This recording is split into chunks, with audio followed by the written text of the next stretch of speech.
Good morning, good evening, good afternoon, wherever you are logging on from in the world. And we know that, as always, at these infrastructure intelligence webinars, we have people from all over the world. You're very welcome to today's event that we've organised in association with Atkins, which is a very topical event on the future of UK energy policy.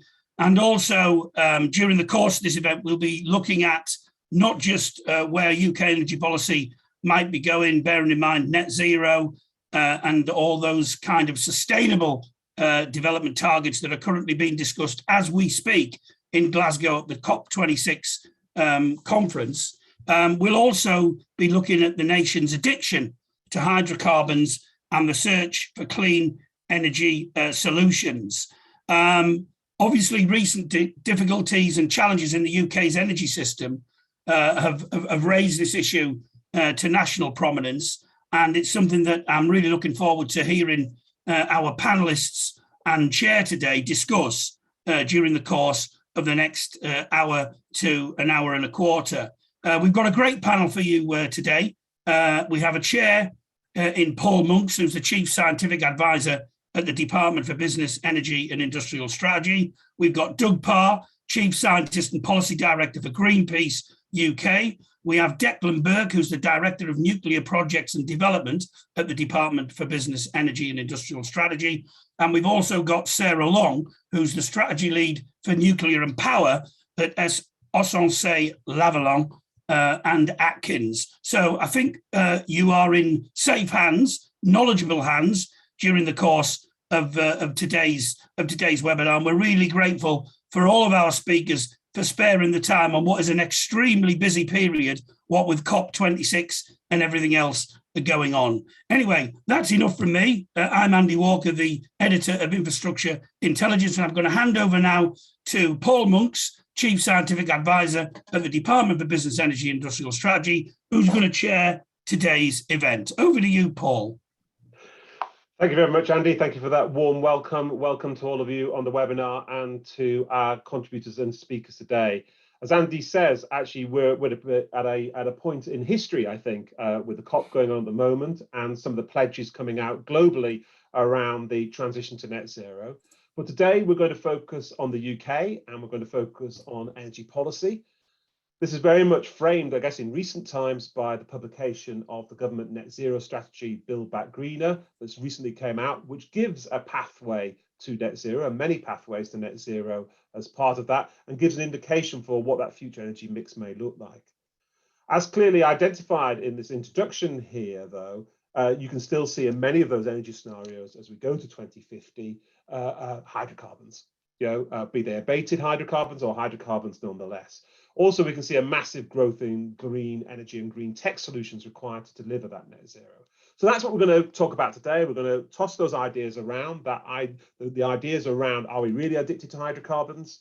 Can we get out of this? What's the pathway to do this? At the same time, how do we keep the lights on, around this? And these are all challenges that are absolutely germane to this transition to net zero. So I'm going to open and turn to each of our speakers to kind of give us their opening thoughts. As you're listening, please, this is an interactive webinar. There is a Q&A function. Please feel free to enter any questions you have in the chat. And as the discussion gets going, I'll be more than happy to introduce those questions into what we're doing. So without any further ado, I'm going to ask each of the three speakers to kind of give us their perspective on this addiction to hydrocarbons, clean energy, and the future of the UK energy system.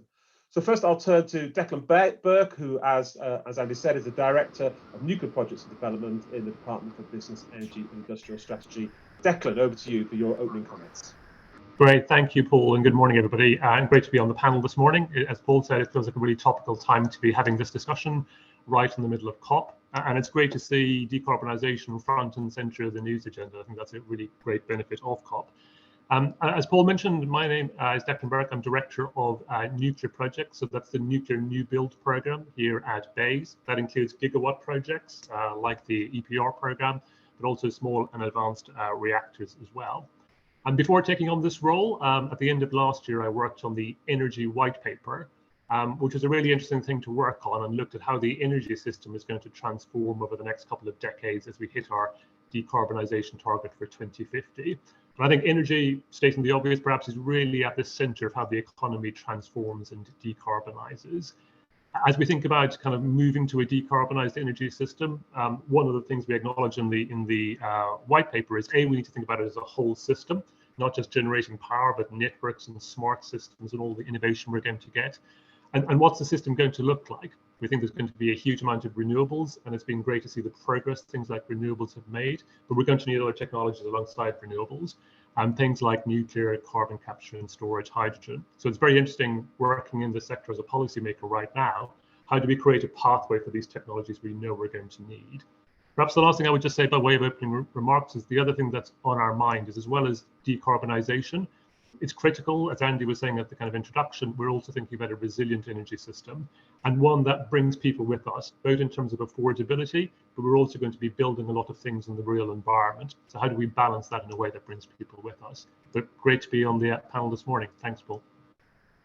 Thank you, Declan, for those opening remarks. I'll move on to Doug Parr, Chief Scientist and Policy Director for Greenpeace UK. Hello and good morning, everybody. Thank you for the opportunity to talk to you today. So I think the framing challenge for this is that, as far as possible, we want to move to making the challenges into engineering challenges rather than being about political policy type challenges. But that means that the politics and the policy has to be right. And that's the kind of early stage that that we need to go through. We saw with offshore wind, for example, that once you convert to an engineering challenge, it's amazing what can be done. Now,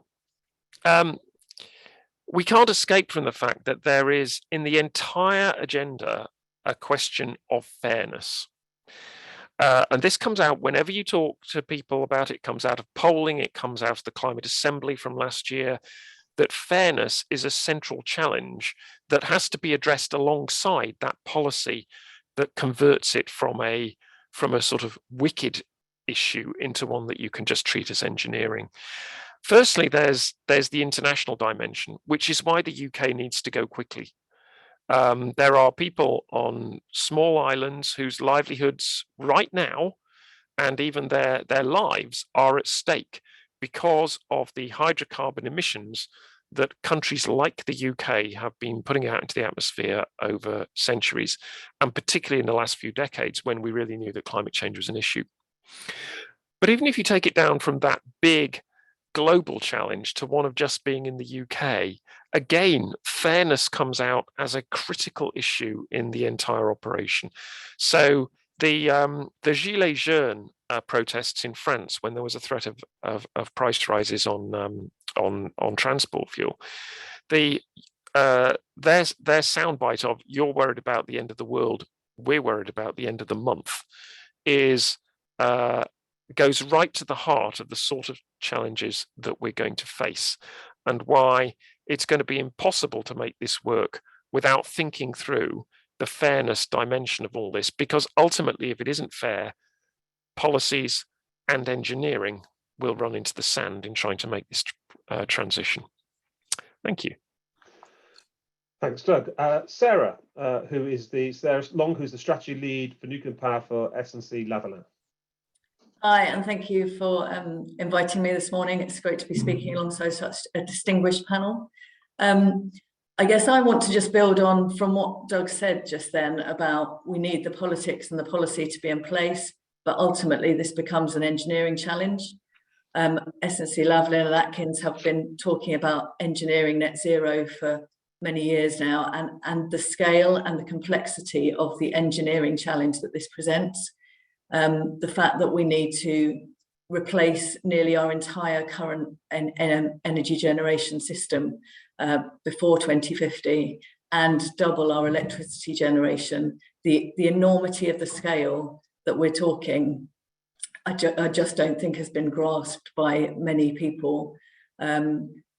I'll probably in some of the answers later on start talking about gigawatts and the actual scale, but in terms of the introduction, I think just kind of this is an enormous engineering challenge, but also an enormous engineering opportunity for us to be world leaders in some of this new technology. So some of the innovations that are coming out are absolutely fantastic.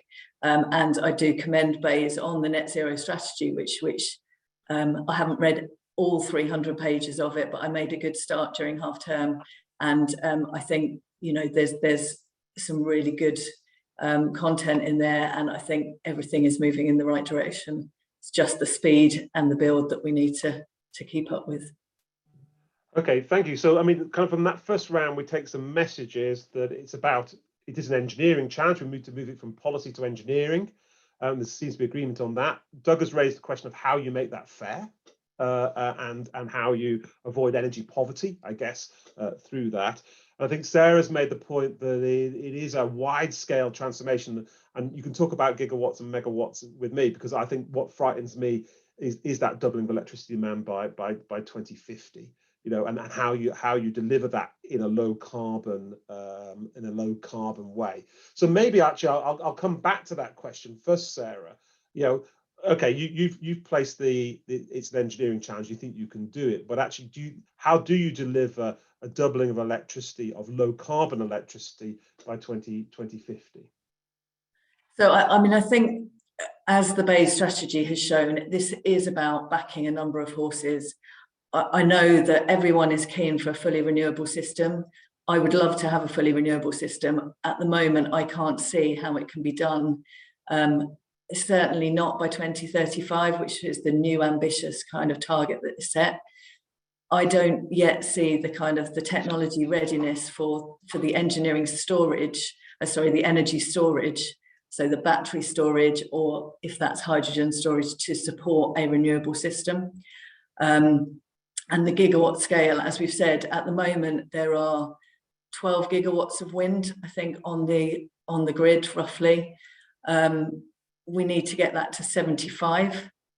If you do some basic maths, we're talking about putting virtually the same amount of wind that's been put on the grid to date in its entirety every year for the next 20 years.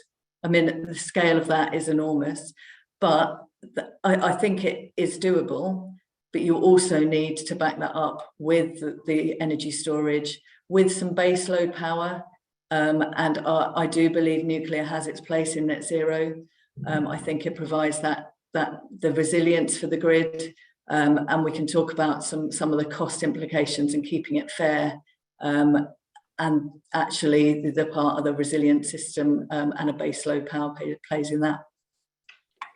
So Declan, I mean, Sarah's laid out that vision for an energy system of the future that's decarbonised, but it's put the scale of the challenge down there. What's your take on this energy system of the future? So yeah, I recognise what Sarah was saying. I would add financing challenge to engineering challenge. I think mobilising investment into the right areas is something else kind of important from a policy signal perspective. And I think it was one of the drivers behind the success on the offshore wind side. I think that the challenge on the policy side is, I think, getting on with what we know how to build today. We have got some tools in the toolbox and developing more ones. So the right balance between deployment and innovation, given how much time we've got left. So absolutely, we think the energy system of the future is going to be renewables based. The majority of it will be renewables. But it is important to have, as the CCC say in our analysis, supports firm low carbon power alongside that. So I think it's sort of doing what we did with renewables with some other really important technologies. You know, nuclear, I think, is definitely an example of something the UK we already get 15% of our electricity system for nuclear, so building more nuclear is going to be critical, but also other things like carbon capture and storage, hydrogen, and then I think really innovating into things like long duration storage as well, and things like systems and networks and so forth. So I think there's something about, given the amount of time we've got to get on with what we know how to build while supporting innovation for the future as well. I think that's going to be really critical. And it's probably, I would just repeat the point about using all the tools in the toolbox. And things like energy density is going to matter. There's going to be a footprint of what we're going to be building, if we think about renewables in particular. So using a mix of technologies, I think, will help ease the burden or share the burden of what needs to get done. So I'd recognise kind of probably how Sarah summarised it. So, Doug, listening to that kind of vision from the more engineering end of the view, what would you take as that kind of perfect future UK energy system? Well, the perfect UK future energy system is going to be 100% renewables, matched by the necessary changes to interconnection, smart grid, and so on, and of course storage, which are going to allow that to happen. And I think it's important at this stage to recognise the sort of things that are going to advance quickly. The sort of things that are going to advance quickly are those that are modular and mass produced, as we saw with solar, as we saw with the price drops with wind, as we're seeing with batteries.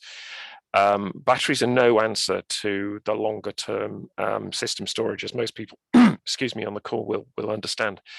But there are already alternatives emerging for that longer term storage that is going to be necessary, including, some that are based in the UK, like liquid air.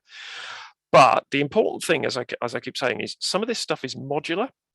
It's international. We're not uniquely challenged by the need for long-term storage, and we are seeing innovation and pushes on this from all over the planet. And it's quite a different challenge to, say, buildings, where the UK has got a uniquely challenging building stock, and we have to solve that. The UK has to solve that. We don't need to solve. We want to participate, of course. We want to help on things like electric vehicles or zero carbon HGV, heavy goods vehicles. But actually, there's money and innovation pouring into that from all over the planet, and I think we'll see that in the storage that is going to be essential to creating that vision of the 100% renewables that we will see. Now, I do not see that same kind of oomph going into nuclear, and I don't really see it going much into CCS. CCS has already had quite a long history of billions of pounds and lots of policy support when you look globally, and frankly not got very far. Will there be nuclear power stations built around the world? Almost certainly yes. Will they be significant? Probably not. And the UK contribution to that is not going to be significant, in my opinion. And I would say that we need to capitalize on what's going on internationally, build on it, be a part of it, participate, help, because the UK has got these strengths in innovation and technical know-how, and some of these new companies are actually based in the UK. But that's the thing we should be aiming for. So, I mean, in a way, we get to the nub of this discussion often when we talk about energy and energy policy, which is I often think about it, the idealism versus the pragmatism is the argument. So, idealistically, I don't think anybody would argue with a view around 100% renewables, but actually pragmatically delivering that. I mean, Declan's already put on the table the CCC firm low carbon power argument, if you will. And in a way, it's what you believe. I mean, Doug has just challenged us around what CCS has delivered, but in the same way, we're reliant in a 100% renewable system on technology for energy storage, whatever that might be it hydrogen, be it air, be it batteries, whatever, that still doesn't exist today. So I never know where the idealistic, pragmatic balance lies in this argument of what the future system should look like. One can take the idealistic view, it should be 100% renewable. One can take a pragmatic view, you need that diversity in that system to drive resilience, and that diversity can have any sort of thing. So I'll ask the other panelists, their perfect energy system, is it 100% renewable, or is it this more diverse system that drives resilience? I'm not trying to give you I've just given you a dichotomy there, a false dichotomy. I don't want to give you a false dichotomy, which I've just kind of framed it as that, but let's skip past that. Sarah. I guess for me, going back to the cost and the fairness, I just want to talk about the kind of German example. Now, Germany have tried to move to renewables and come off nuclear in their firm baseload. Back in 2010, when they were more reliant on nuclear and had a much more stable system, the price of energy was 16 cents per kilowatt hour. Now, with a very high level of renewable on the system, they're at 32 cents per kilowatt hour. That's doubled their every individual's energy bill.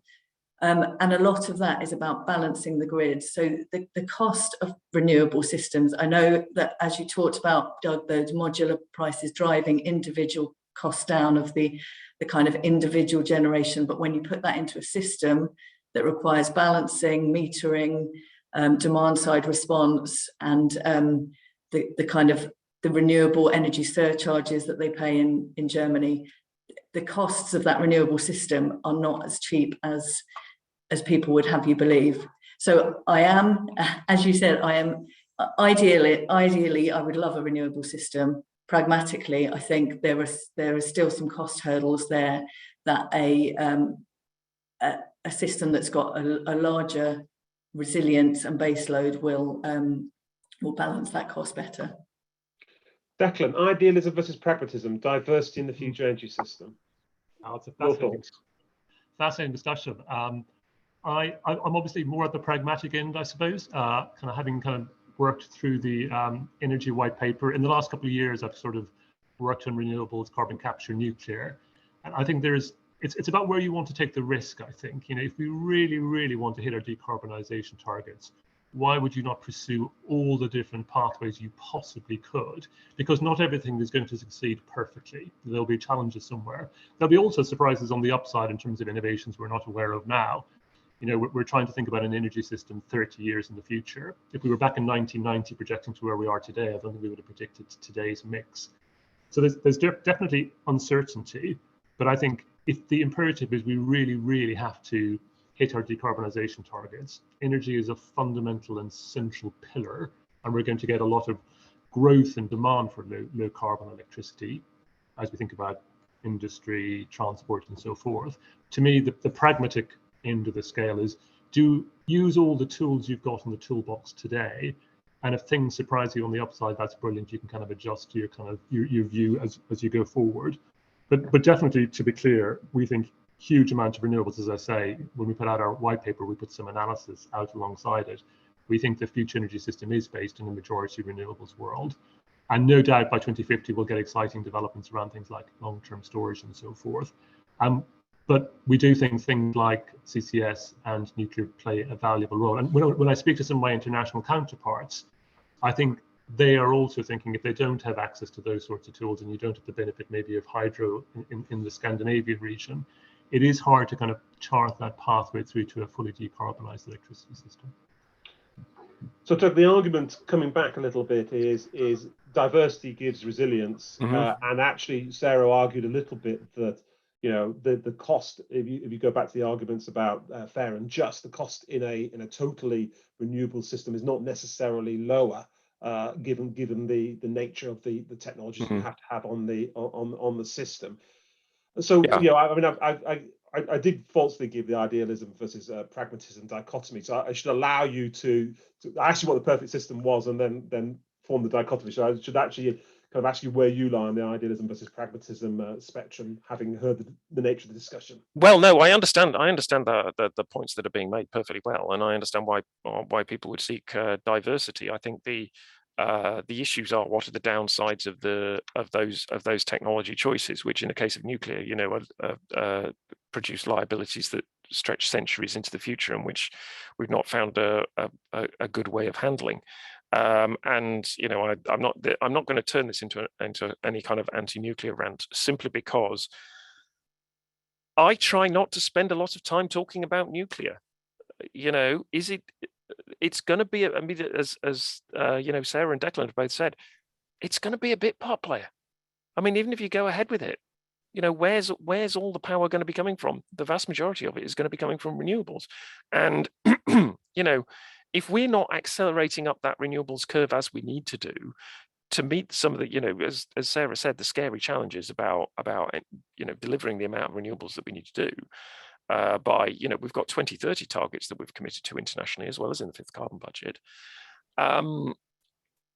You know, we're not going to do it, and that's the key challenge. I think, you know, obviously I'm work for an organisation that is anti-nuclear, and I do believe that we shouldn't be going down the nuclear route. But actually, that's not where the big picture stuff is. The big picture stuff is we've got to get a load of efficiency, we've got to get a load of renewables, we've got to get a load of storage on the grid.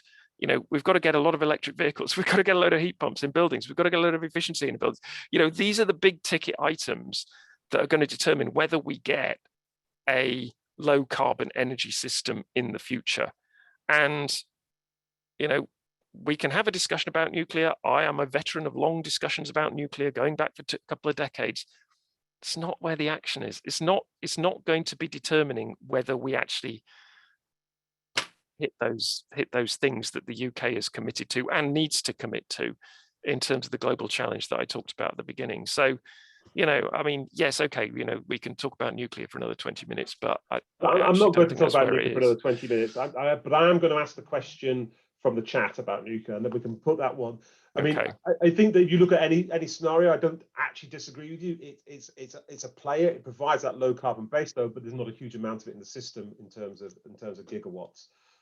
So I mean, you know, even our own projections. But I'm going to give Declan the answer to Declan the chance to answer on really what role for nuclear, what scale, and then we'll move past that, because I think you make some. I think we want to spend a little bit of time talking about hydrocarbons as well, and efficiency and demand elements. So one of the questions from Simon Webb, a leading UK physicist, has been asking privately so far whether we are over-engineering on nuclear risk, both in new build and waste. Are we being fair as between risk near nuclear sites versus risk to those affected by temperature rises? Declan, I guess that's one for you. That's a really interesting question. I think it is important that people have confidence in nuclear and all the kind of safety that kind of goes along with it. And there have been, obviously, following international developments, I think a significant thing. One of the drivers of the increase in cost of nuclear has been the kind of ramp up in terms of regulation. But I do think it is critical that people have confidence in nuclear deployment. So I don't think it's a matter of kind of easing off in terms of the kind of the regulatory standards. But there's a lot of interesting kind of research around, you know, the balance between deploying nuclear, what it means in terms of safety for all the sorts of reasons in terms of the benefits it brings. I think the second question, just to kind of jump very quickly to it, I think one of the kind of key things somebody brings out in the chat is around the benefit in terms of biodiversity and density, alongside the kind of the baseload point. I think the benefit nuclear brings in terms of density of energy source and what that means. A relatively small island like the UK, I think, is a really interesting point as well. But I would say I kind of, you know, have many discussions with Doug, and I agree on loads of things. I think all the things he talks about are part of the bigger discussion for sure, in terms of what's needed for net zero. So in the sense, so we can part the nuclear question, yeah, it can be part of that future. It's the toolkit argument that you're using, but it's not going to be the scale of solution. We're not going to build enough nuclear plants to do 60x gigawatts of that.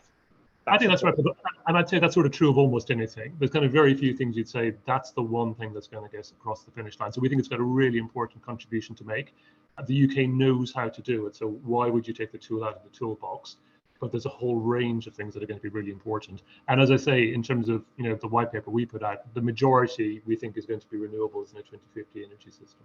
Yeah. Which I think I think we can part the nuclear question there in the sense of the scale of that, because I think that, you know, Sarah in her opening comments, you know, put the challenge of a larger renewables and storage based system, which is essentially what we're talking about in one way or the other on there. I have a question from David Lancaster in the chat. If the UK needs to increase our power generation by 63 gigawatts, very precise number, if that was to be implemented by wind, where would they be going with the UK in the UK without significantly impacting on other impacts on the environment?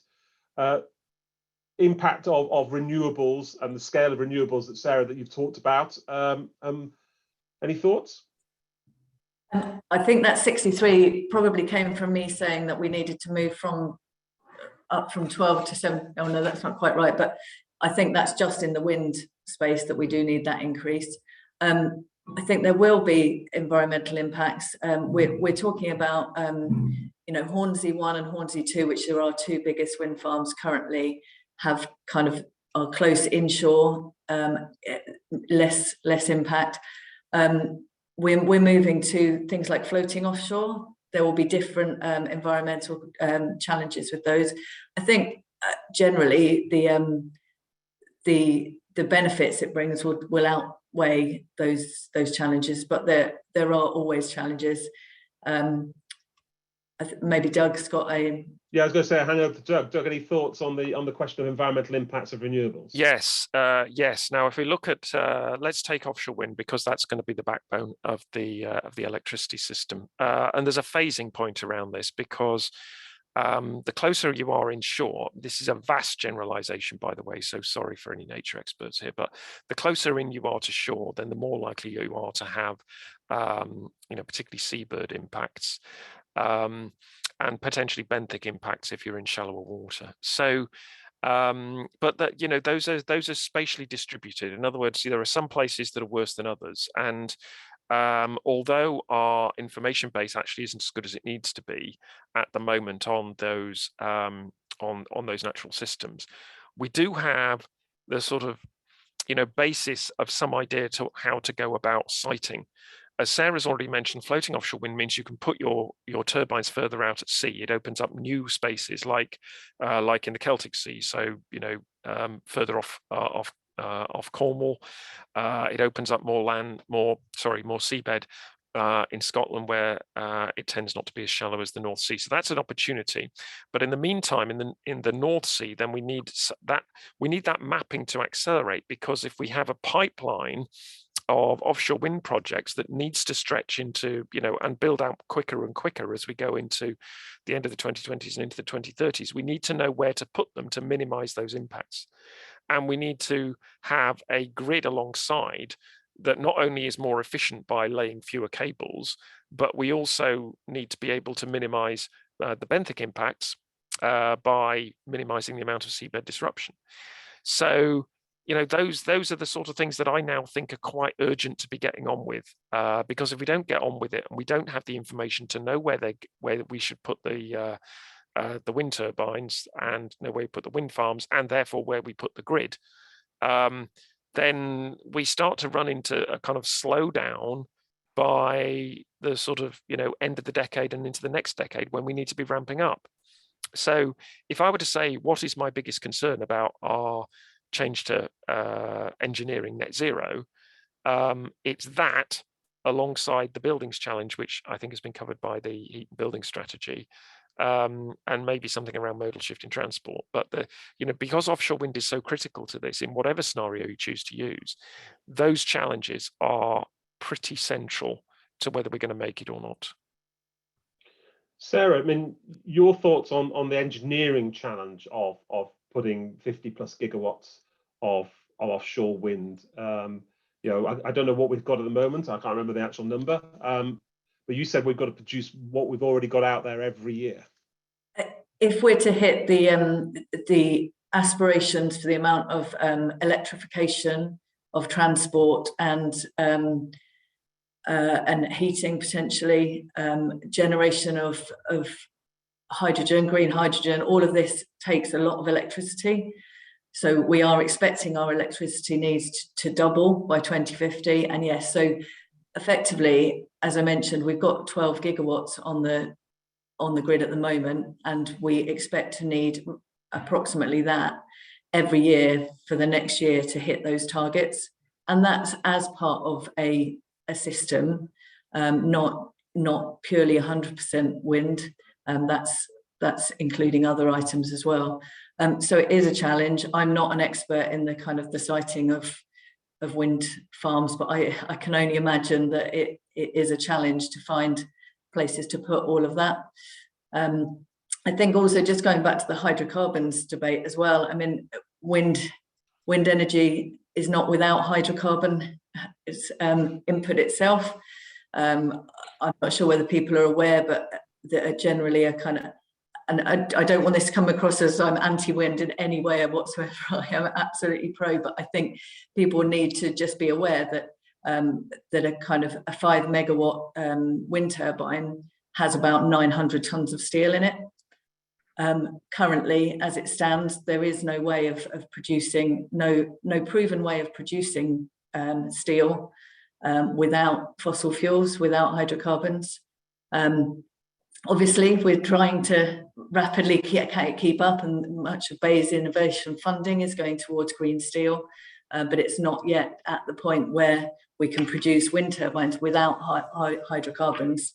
So it's just another thing to kind of think about as we gradually ease ourselves away from our hydrocarbon addiction. So I was going to come back to the hydrocarbon addiction a little bit later, because I want to switch to when we talk about blue-green hydrogen and other things. So I'm going to just a warning to the panel that we will head in that direction. I just want to pick up on a couple of points that Ben Denton has made in the chat. Accepting a need for diversity of supply, how much do we need to modify the grid and other systems to support a decentralized approach to generation with varied microgeneration systems? I think, Sarah, you mentioned this at the beginning. And to avoid environmental assessments forming the bottleneck on renewable rollout, do we need an approach akin to nuclear where we have generic design assessments? Do we already do this? Question mark. I don't know. Microgrids, re-engineering the grids. Sarah, you mentioned that in your intro comments. Any thoughts on that? It's definitely going to need to happen. There is the future system operator consultations underway for what that looks like. Again, as Declan said, we need the policy, and then we will be able to move towards implementation. At the moment, I think we're not quite clear on how we manage that. And we're moving from a kind of approximately 1,000 generators on the system maybe 10 years ago to we're looking at kind of 1 million individual generation sources going onto a grid. That's a completely different scale of kind of electrical engineering challenge of how you manage that in a smart grid system. And I think that is where some of the cost can come in as well, because actually managing that as an integrated system does cost more than smaller kind of or single large generating units. Declan, that future energy system, any thoughts on the challenges of that, of delivering that? Yeah, it's, I think, a really important part of the mix. And I think there's a lot of opportunities there as well. As we think about things like EV rollout, for example, we were talking about kind of storage earlier on. I think, that will represent, whether it's things like vehicle to grid, potentially a big opportunity in terms of kind of grid and system management. And I think also done properly, it can mean we have a kind of a lower overall cost system. So thinking about things like, smart charging and all sorts of things that will kind of help consumers. So in the department, we work very closely with Ofgem on the kind of smart systems plan. We put the kind of second version of that out early on this year. So I think, as Sarah said, thinking about the future system operator, but it's almost like the software that goes around the hardware, I think. So you got these kind of big generation assets, and then what are the right sorts of market signals? We have a lot of innovation, whether it's through things like EVs and so forth. It's going to be a really important part of the challenge, we think. But also, as I say, I think it could be a big opportunity as well. More control for consumers, and done properly, can be more cost efficient as well. Doug, a bright blue future. Yeah, I think on the system side, I think there's it is true it's going to be more decentralized. I mean, so the big things are going to be solar heat pumps and EVs and the flexible demand that comes alongside them. Now, we're already seeing some innovation on the supplier side about how to integrate those into their and tariffs that offer preferential rates for using electricity at times where the expectation is the grid is not going to be stressed. That can be enhanced by widespread uptake of smart meters. I think probably the area where, and I'm actually quite comfortable with the sort of what's going on there in terms of the supplier innovation. I think there's quite a bit going on. Where I think we're less strong is on the moving the distribution system operators to being actually effectively local distribution network operators to being system operators who are able to manage in quite granular detail what's going on in different parts of their grid, which is currently a bit of a dumb grid, and it needs to be a much smarter grid. And so this is where we're not talking an engineering challenge. We're talking about a kind of a cultural challenge as well as an innovation challenge to shift those businesses to being in a different mode of operation. I think that the technology and the software is sort of coming through, but can they make it so that we don't have, for the sake of argument, blackouts in Acacia Avenue because something's too many people have been trying to charge their EVs at the same time and haven't been on smart tariffs on their heat pumps. So can we do that? And I think that's the yeah, as I say, that's the bigger worry for me about that. Yeah, and that, but that's an engineering challenge, and I would hope I'll talk to our resident engineer, so that we should be able to engineer that challenge, should we not? Yeah, I believe that that's all doable. I think having an energy system architect that can manage some of those interfaces, but yeah, demand side response, all of those things are all very achievable. I don't think that's for me, the kind of the mechanical, if you like, the big build challenges are harder to overcome in the timescales than the software challenges. Okay, so I think that we've kind of taught this one, and we've not really talked about the elephant in the room, the preferred elephant in the room, which is our addiction to hydrocarbons. I mean, Sarah started and said, well, actually, if you look at a 5 megawatt wind turbine, that takes 900 tons of steel, and green steel doesn't yet exist. And actually, green steel, of course, is predicated on things like hydrogen. And hydrogen, of course, is an interesting potential methodology around for energy storage as well, different energy vector around that. But that brings us to our addiction of hydrocarbons. The hydrogen strategy released by the government recently had a twin track approach.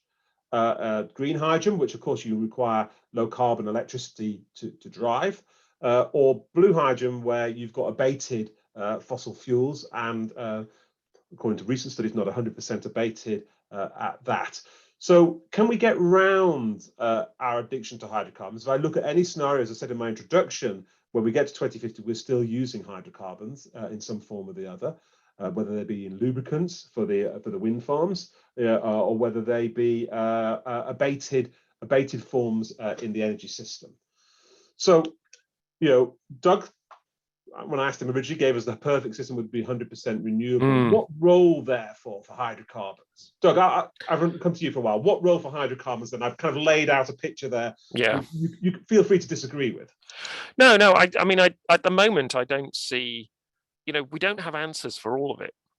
I mean, that's important to be upfront. I mean, I laid out kind of 6 challenges of where the big ticket stuff is, and most of that we can be getting on with. But there are not answers for how we substitute, for example, plastics in everyday life. We can do a lot for sure. We say there should be a 50% cut in single-use plastic by 2025, I think. But that's only 50%, and that's only single-use plastic. There's other plastic elsewhere. Is there a way of getting out of that? Not at the moment. But I see somebody in the chat has raised the issue of materials, and I think in the short term that is where some of the gains do need to be made. Can we be more efficient in our use of materials? Now, there are some estimates that say you can chop out from the economy 30% of the raw steel that you currently need through design, recycling, etc. So that's a big chunk, and obviously that's steel you're not creating. And at the moment, the hydrocarbons are essential to the manufacture of steel in all but some odd little prototypes. That's not going to be how we manufacture steel in 2030 without hydrocarbons. So we'll have some hydrocarbons in there, but can we find ways of minimizing their use in the short term? Because from a climate point of view, the short term is pretty critical, with a view to finding ways of eliminating them in the long term. Declan, your take on the challenge of our addiction to hydrocarbons, and Doug's very pragmatic view there around we need to recognise they are a feedstock for many processes. We can look in the long term to reduce that, but in the short term there are some challenges. Yeah, I suppose one thing that's important, I think, is an integrated decarbonisation strategy. So looking at the net zero strategy, for example, looking across electricity generation, industry, transport, I think it is important to look across the picture. And I think it's also important to think about the role hydrocarbons will have in terms of a resilient transition to a decarbonised world, because it will take time. And I think resilience is really important if we're going to bring people with us. So I think the journey there is an important one. And an example of that, I suppose, you touched on hydrogen, Paul. In the UK, we do have a plan of having both green and blue hydrogen.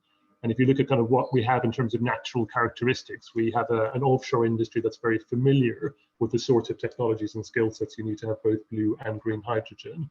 So rather than going all in, it probably goes back to our kind of diversity approach on just green hydrogen. In the UK, we are looking at both blue and green. And I think one important reason for that would be, if it's just green, it makes some of those challenges around the amount of low carbon renewables we need even bigger.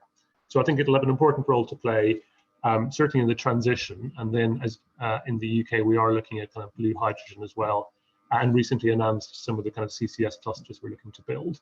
So I think it is something the UK's got a lot of experience on, and I think it's going to be important in terms of having a resilient transition.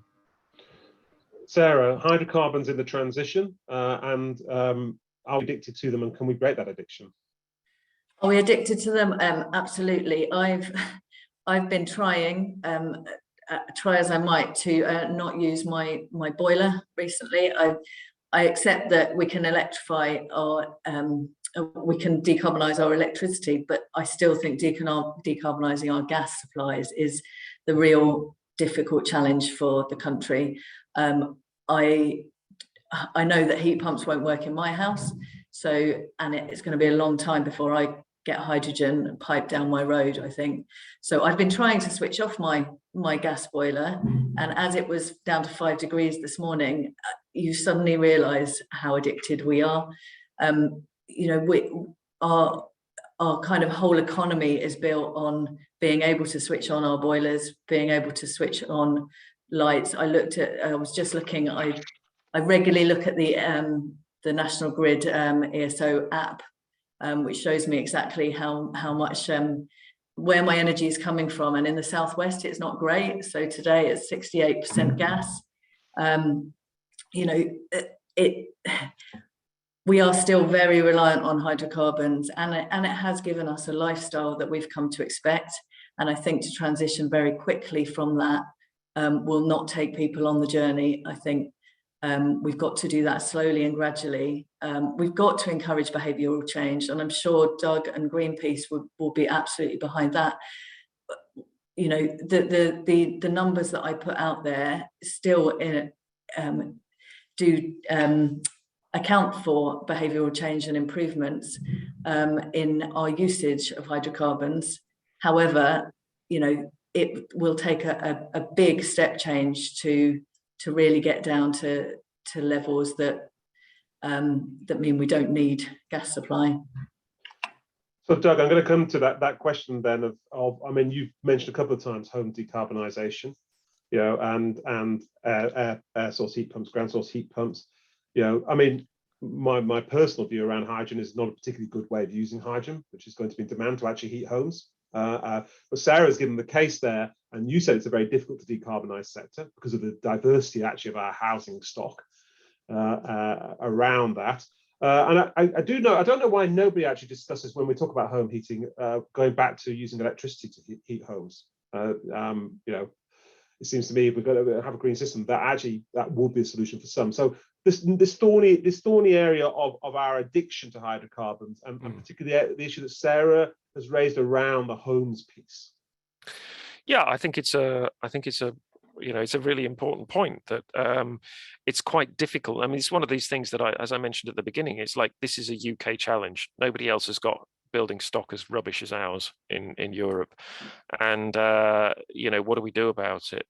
And we have to solve that on our own, which is why, we're not seeing the sort of innovation as we do in other sectors, where there are, there's global support effectively coming from, China, Germany, US, etc. So now, in terms of the actual challenges that are faced, estimates for what heat pumps can do in terms of the current housing stock go from about 50% put about by the gas industry and the hydrogen in your gas grid type people, to really much higher proportions, around I think about 80% or more. Now, I'm also aware that there are, again, we're back to this issue of innovation. There are innovators who are looking to expand that number from whatever it is to something rather more. Are heat pumps going to work for every home? Probably not. But the important thing for me at the moment is to get on with doing what we can. Now, there are two dimensions to this, and this is really tricky for a UK government, which is that heat is local. You can't move heat around very much. And the ideal solution for a particular locality is one where you want to be reasonably clear about what it is.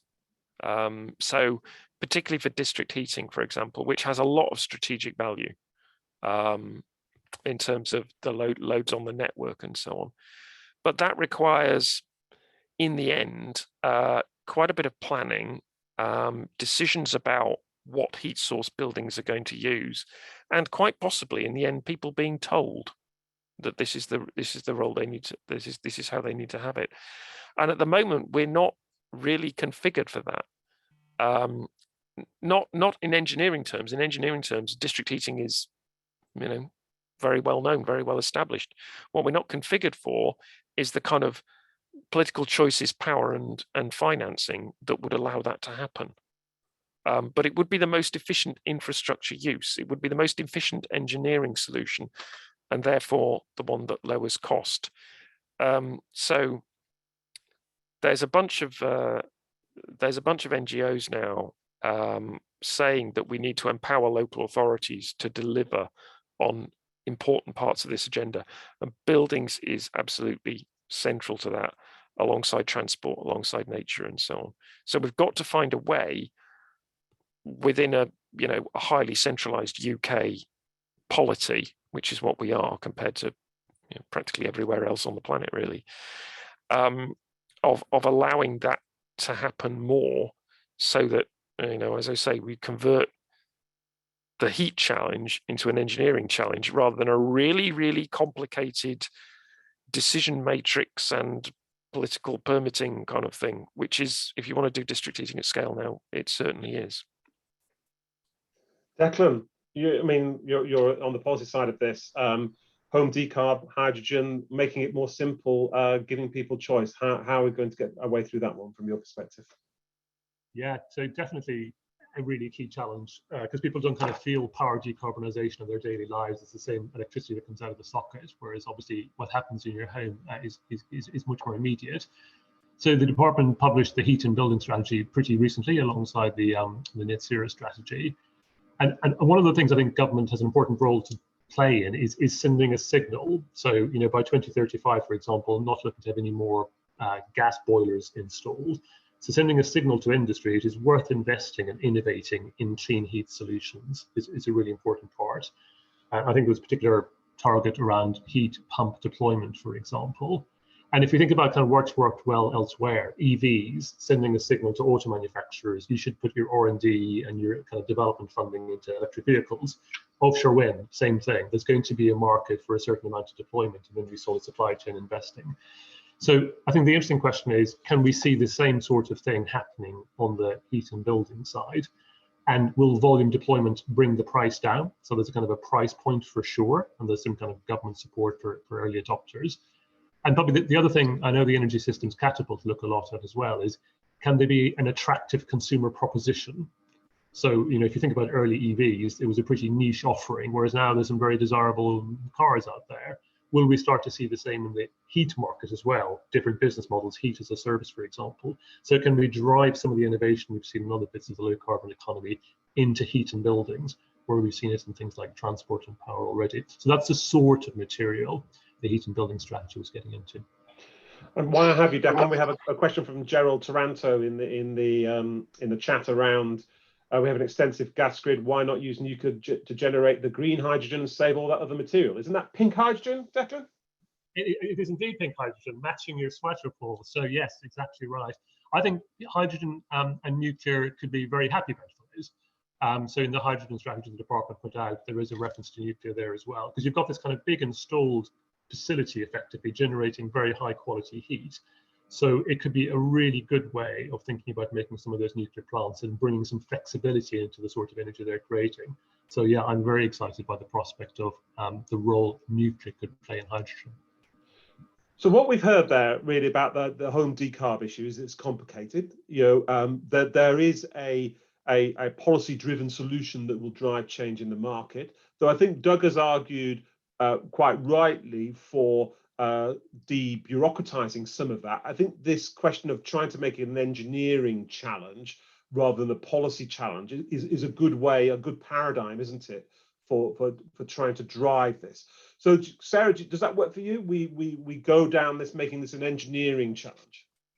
Yeah, I mean, absolutely. I think we've got so many talented engineers in the country, and the potential to bring on a whole new generation of engineers to help solve this problem, challenges, not problems, but to work on this. And I think there is a way forward. Super. Right. Well, I have an interesting question just on a global perspective. We're going to be with the time. So from Prasenjit Sahar, Doug, what about this question? What are we going to do from a global perspective? You all saw the Indian Prime Minister deferred India's net zero to 2070. We can see whether the word defer is fair or not, while chalking out a decarbonisation strategy. India and China, US cannot get off coal without major disruption in energy generation. Should we not be doing something to make power from coal cleaner as a pragmatic step as well? Doug. It's difficult to see how in practice that is going to be delivered, which is why the priority needs to be to replace coal, even if that means taking its load factor, in the first instance, taking its load factor from like 50% down to 10%. The reason I say that is that if you're making coal cleaner, and that's essentially a reference to carbon capture and storage, firstly, there needs to be storage. I mean, to state the obvious. And where are your geological formations that are capable of doing that? They're not necessarily located where you want them, and that creates difficulties.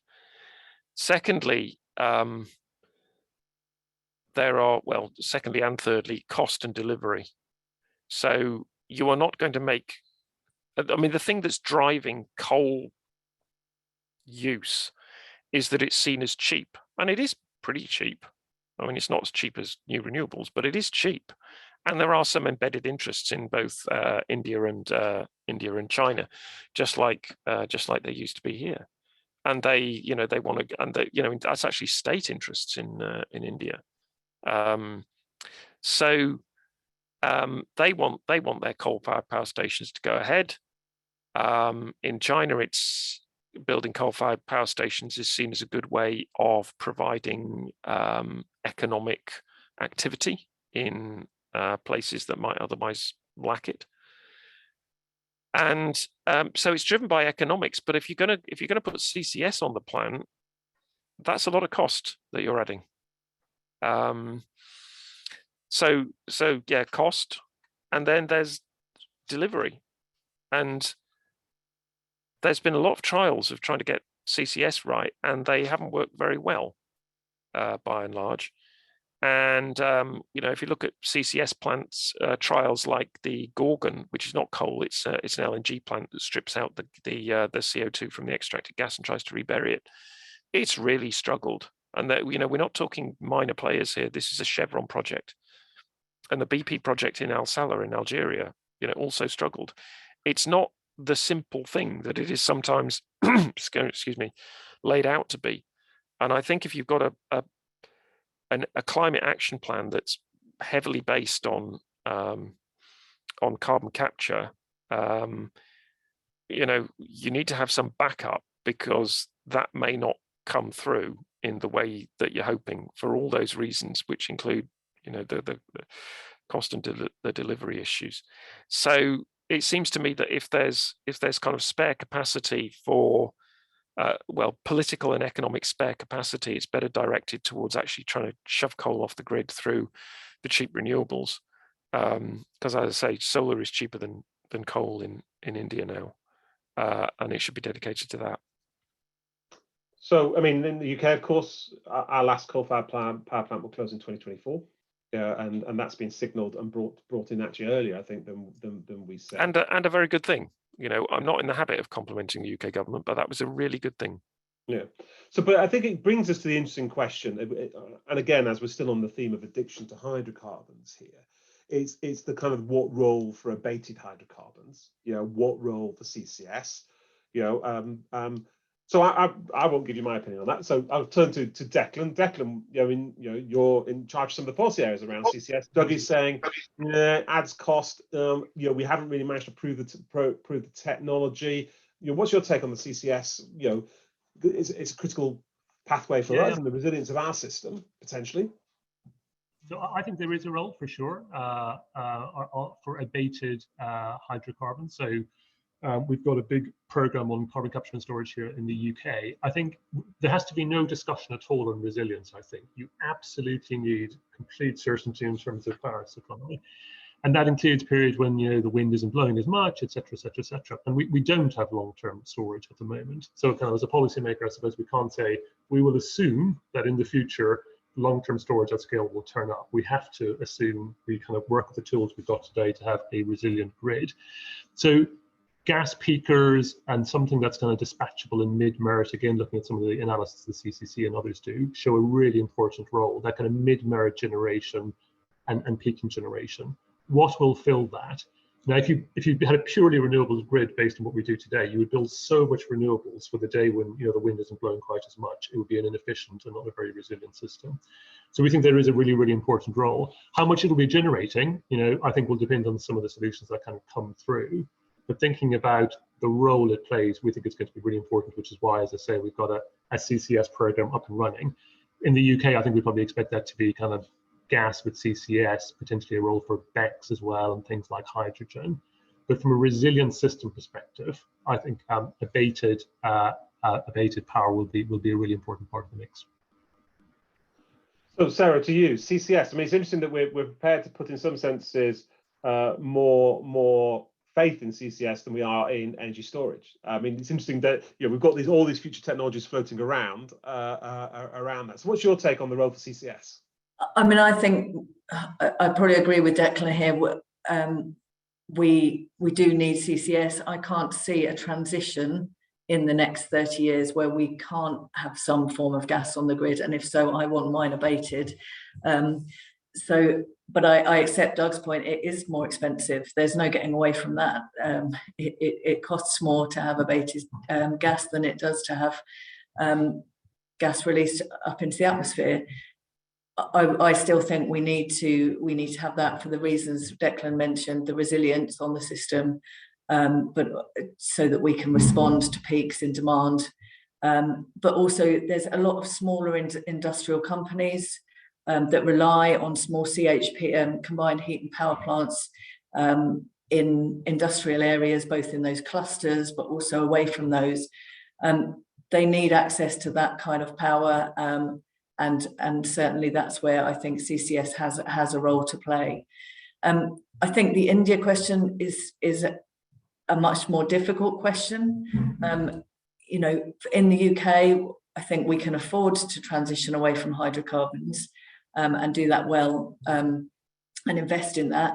I think in developing countries, and India being the case in point, a transition from a largely coal-based economy by 2050 is, that's a big ask. And I think it may be necessary to use CCS solutions there, but whether that's affordable. But I think I would, if I was advising the Indian government, I think it would be similar to the UK government. It is pursuing all those different approaches. So solar PV, certainly. But equally, abated coal may have to still be part of the solution. Doug, final word on CCS for you, really.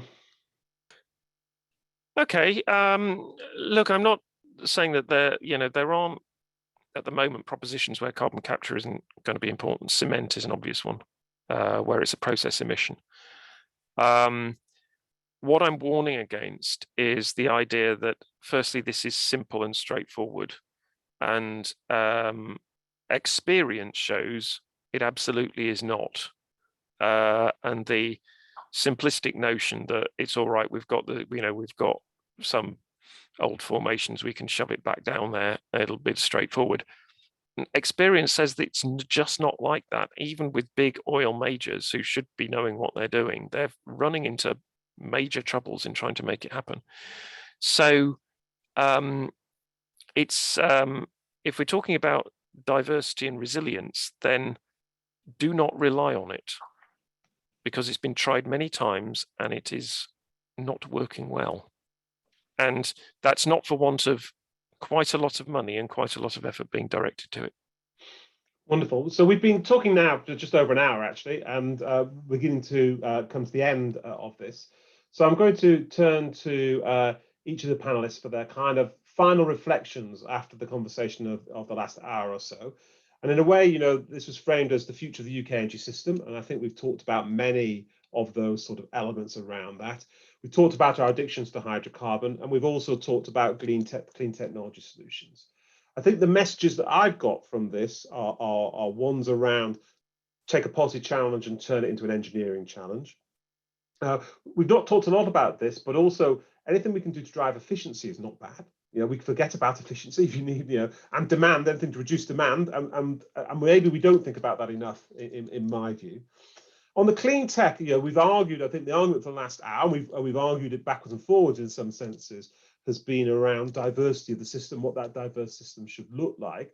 We've looked at the clean technologies that are going to help us deliver that, and we've discussed the pros and cons of those across home heating decarbonisation, energy storage, abating fossil fuels, and the like, and really understanding what the role of renewables within the system are, and being pragmatic and honest about all the options that are available out there. So with that sort of, I've kind of painted the broad picture of what we've talked about. I'll turn to each three of you to kind of give you your final reflections as we finish this webinar. I'll start with you first, Declan. Thanks, Paul. And a really interesting discussion, and I agree with kind of how you've summarised it there. I think it's a nice way of describing it as kind of an engineering challenge and bringing that kind of fault to bear. I'd probably add in the consumer perspective as well. I think as we get into like the individual in their home, that consumer offering, and we've seen it work really well for electric vehicles. I think that's going to be an important dimension. And also financing. We're going to be creating new markets and kind of encouraging innovation and finance into particular pathways. I think is going to be really important. And I think it was interesting for me, the kind of discussion around the balance between getting on with what we know how to build, that pragmatism versus idealism, but absolutely supporting innovation. And I think one of the things that came out for me is the role for government of setting a target of here's where we want to go. This is the characteristics of the system we want. People will innovate and come up with better ways of doing that over the next 30 years as we get to 2050, I think. The other thing I would probably flag is the importance of bringing people with us. And I think the opportunities of the transition is going to be a big part of that. Like a lot of people work in the hydrocarbon industry, but some of those jobs could absolutely transition to advanced manufacturing, whether it's carbon capture, renewables, nuclear, etc. And we're seeing more and more kind of clusters of clean jobs in the UK, Teesside, Humberside, and some of these areas, for example. So I think it does represent for companies, I guess, like Atkins and Sarah's group, quite a big opportunity. I think that will help bring people with us as well. But a really interesting panel discussion. Doug. Yeah, thanks for the chance to contribute to this. Again, yeah, I agree with Declan, really interesting. I mean, I think we probably haven't talked enough about the consumers and the demand side. And one of the things about the linked issue around buildings on efficiency and you know, low carbon heating, and particularly heat pumps, is if it isn't an attractive consumer offer, it's almost impossible to see it happening. And so there is a role for government there in kind of consumer standards and guarantees and so on, and trying to minimize some. I don't think you can eliminate, but you can certainly minimize the issues that some people have experienced with badly delivered cavity wall insulation, for example.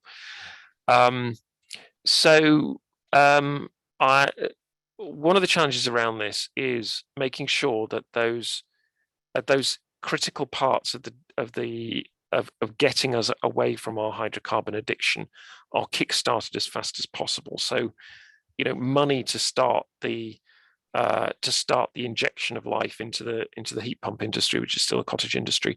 Money to start again the energy efficiency industry that probably feel a bit kicked around over the last decade or so, and you know, try to get them so that they can turn, you know, standard refits into something that does look like an engineering challenge and a straightforward one, rather than a kind of bespoke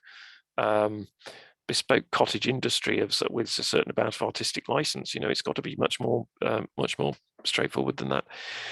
And you know, I suppose the final point is, you know, what is the relationship between delivery and innovation? And now we've already got some very, very stiff challenges to do in the next 8 years, 8.5 years, 9 years, however you count it, in getting to 2030. We've got to cut a lot of carbon out of our system. And that's going to have to be done with stuff that we already know how to do, because innovation isn't, I'm a big fan of innovation, and we're going to need innovation all over the show on particularly materials, industry, grid management, and so on. But 2030, that's about the stuff we know how to do. And we still have a big job just to get on with that, because this is the critical decade, as those people up at COP are constantly banging on about. It's not about what we do in 2040, it's about what we do tomorrow. So yeah, balancing that heavy emphasis on innovation to solve the final 10% with the stuff that we need to do to solve the next 10, 15, 20, 30%. Sarah. Thanks, Paul. I'm going to just finish with two kind of non-technical thoughts, one on behaviours and one on jobs.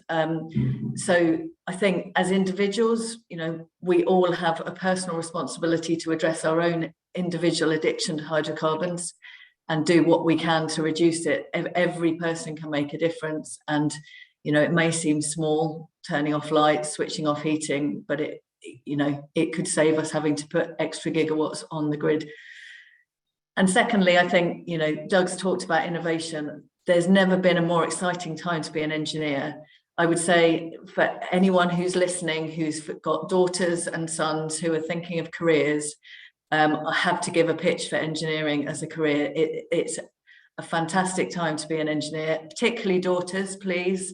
We need more women engineers out there. And, you know, there are some really exciting challenges, some exciting innovations to make in this space.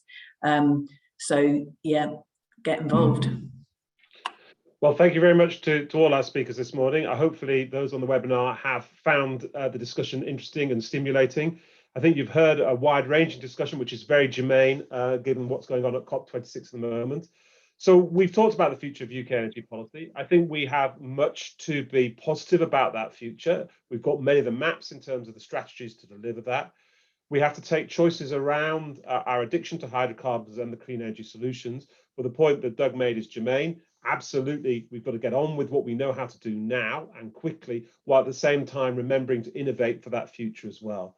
So thank you to Intelligence Infrastructure, Andy Walker and the team for hosting us, organised with Atkins. And hopefully you've enjoyed this, and I'll hand over to Andy to close out. Thanks very much indeed.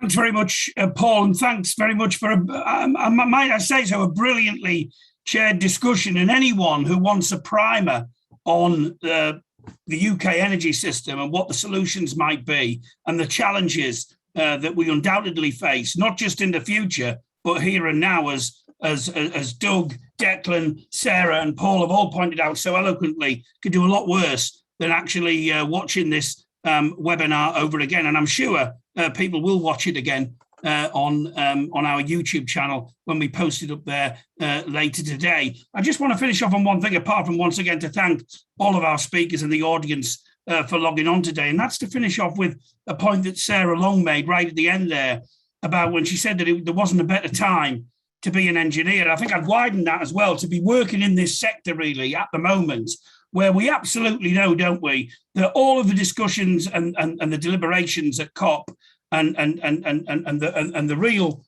decisions that get made, they won't be achievable without the input of this particular sector. And I think people need to be aware of that, but also that places a great responsibility on the construction and infrastructure sector, not only to do the right thing, but also to call out where necessary government and other stakeholders when the right thing isn't being done. So I think that is something to bear in mind as well. And just one quick plug before I wrap things up completely. We produced a special net zero edition of Infrastructure Intelligence that's on our website today that we produced in collaboration with Atkins, which looks at some of these issues in a little bit more detail. So I would encourage people to visit the website, download the supplement and learn a bit more about this issue, which, as Doug has pointed out, is not going away, and it won't just be finished as a result of what happens in COP.